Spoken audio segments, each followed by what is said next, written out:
नमस्कार. विश्वास आणि फसवणूक या दोन गोष्टींमध्ये कधीकधी खूपच कमी अंतर असतं, नाही का? आज आपण एका कबुतराची आणि एका खोट्या तपस्वीची एक जुनी बोधकथा पाहणार आहोत. ही कथा आपल्याला शिकवते की जे दिसतं ते नेहमीच खरं नसतं. चला तर मग या कथेत जरा खोलवर शिरूया. म्हणजे मेंढ्याच्या कातड्यात लपलेल्या लांडग्याला ओळखायचं तरी कसं? हा प्रश्न खरं तर या संपूर्ण कथेचा आत्मा आहे. कारण बघा, एखादी गोष्ट वरून कितीही चांगली दिसली तरी आतून ती तशीच असेल याची काही गॅरंटी नसते. आणि ही कथा आपल्याला बरोबर याच धोक्याबद्दल सावध करते. तर कथेची सुरुवात होते बनारसमध्ये. इथे बोधिसत्व, जे कबुतरांचे प्रमुख होते, आपल्या सगळ्या थव्यासह अगदी शांतपणे राहत होते. त्यांच्या जवळच एका झोपडीत एक सद्गुणी तपस्वी राहायचे आणि ह्या कबुतरांचा त्यांच्यावर प्रचंड विश्वास होता. सगळं कसं शांत आणि विश्वासाचं वातावरण होतं. पण मग काय झालं? अनेक वर्षांनी ते चांगले तपस्वी तिथून निघून गेले आणि त्यांच्या जागी आला एक नवीन ढोंगी तपस्वी. आता हा जो बदल होता ना, तो कथेला एक मोठं वळण देणार होता. पण बिचाऱ्या कबुतरांना ह्याची जराही कल्पना नव्हती.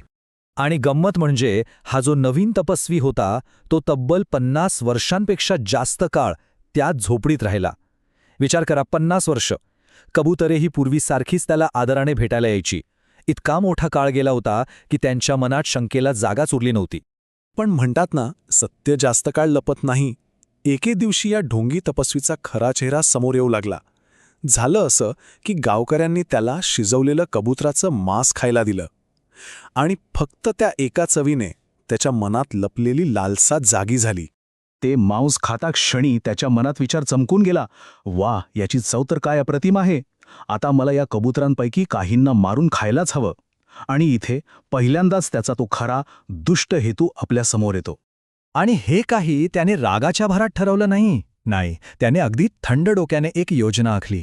त्याने काय केलं? तांदूळ, तूप, दूध, मग जिरे आणि मिरी असे सगळे मसाले गोळा केले. आपल्या कपड्यांच्या कोपऱ्यात एक काठी लपवली आणि झोपडीच्या दारात अगदी शांतपणे कबुतरांची वाट बघत बसला. पण दुसरीकडे होते बोधिसत्व, कबुतरांचे प्रमुख. ते खूप हुशार होते. जेव्हा ते आपल्या थव्यासह तिथे पोहोचले तेव्हा त्यांना लगेचच कळलं की काहीतरी चुकतंय. त्यांना त्या तपस्वीच्या मनात काहीतरी भलतंच शिजत असल्याचा अंदाज आला. आणि हा कथेमधला एक खूप महत्त्वाचा क्षण आहे. बोधिसत्वाने काय केलं?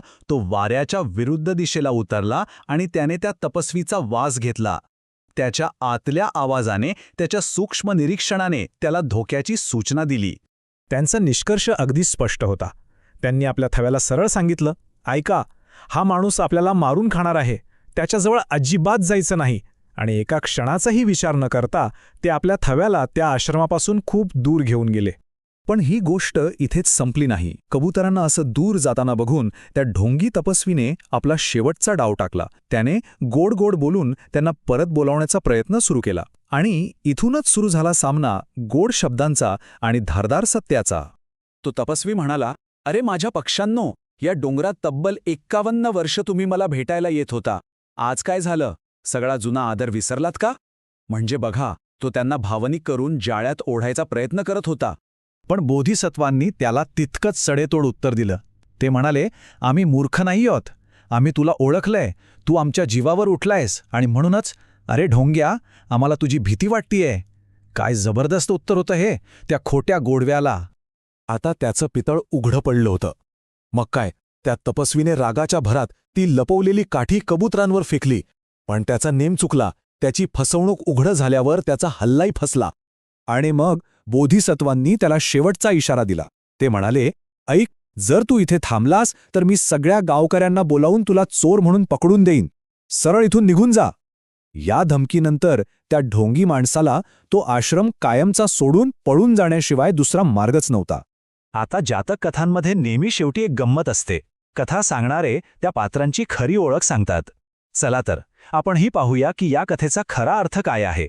तर ऐका, कबुतरांचे प्रमुख दुसरे तिसरे कोणी नसून स्वतः गौतम बुद्ध होते. तो चांगला सद्गुणी तपस्वी होता. त्यांचा शिष्य सारीपुत्त. आणि तो ढोंगी तपस्वी, तो होता बुद्धांचा कट्टर प्रतिस्पर्धी देवदत्त. आता बघा, या ओळखीमुळे कथेला एक किती वेगळा आध्यात्मिक अर्थ मिळतो. तर मग या संपूर्ण गोष्टीतून आपण काय शिकायचं? सगळ्यात पहिलं, फक्त वरवरच्या दिसण्यावर कधीच विश्वास ठेवू नका. दुसरं, आपल्या आतल्या आवाजावर, आपल्या निरीक्षणावर विश्वास ठेवा. तिसरी गोष्ट म्हणजे ढोंगीपणा हा अनेकदा ओळखीच्या सवयीच्या चेहऱ्यामागेच दडलेला असतो. आणि सगळ्यात महत्त्वाचं, कोणत्याही फसवणुकीविरुद्ध लढण्यासाठी सत्य हेच आपलं सर्वात मोठं शस्त्र आहे. आणि जाता जाता एक प्रश्न आपल्या सगळ्यांसाठी. आजच्या जगात जिथे दिसतं तसं काहीच नसतं, तिथे हे बाह्यरूप आणि खरं वास्तव यातला फरक आपण ओळखायचा कसा? ह्या जुन्या कथेमधलं शहाणपण खरंच आजही तितकंच लागू होतं. यावर नक्की विचार करा.